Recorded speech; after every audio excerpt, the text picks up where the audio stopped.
Donc Hélène Anthony, je suis directrice d'un établissement SSR spécialisé appareils locomoteurs situé en Île-de-France et plus spécialisé sur les patients amputés. De comprendre un petit peu comment était organisée la prise en charge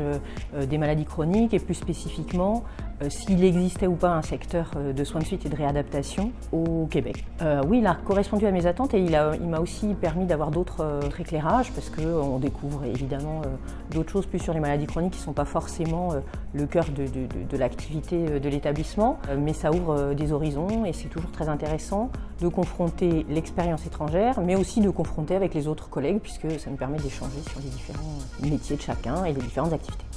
Bonsoir, Jean-Louis Di Tomaso, je suis directeur d'un établissement de 374 lits et places en région parisienne, en Essonne, qui prend en charge des patients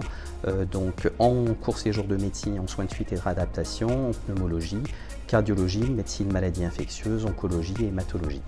Alors j'ai souhaité participer à ce voyage d'études qui déjà le Canada m'attire beaucoup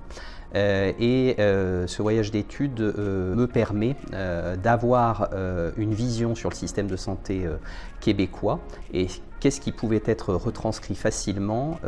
dans mon quotidien et éventuellement pouvoir prendre des idées pour l'écriture de mon prochain projet d'établissement qui sera écrit pour la période 2021-2026. Ce modèle de réimplantation, la possibilité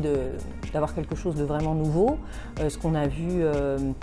avec le centre EPIC où il y a une offre de prévention primaire et secondaire tournée sur l'activité sportive en vue de faire de la prévention sur les maladies chroniques. C'est à mon avis un modèle qui est intéressant parce qu'on se rend compte qu'on arrive à équilibrer le système avec des abonnements qui ne sont pas forcément beaucoup plus chers que les abonnements qu'on peut trouver par ailleurs, tout en ayant une structure médicalisée et avec des bénéfices en termes de santé publique importants. Donc ça peut être une solution pour changer nos activités dans les établissements SSR. Concernant la logistique de Dialogue Health, j'ai été extrêmement surpris et très agréablement surpris parce que tout est très bien timé, très bien organisé. On est vraiment pris en charge de A jusqu'à Z. Enfin, on a à se soucier de rien et ça c'était extrêmement agréable, surtout quand on arrive dans un pays qu'on ne connaît pas.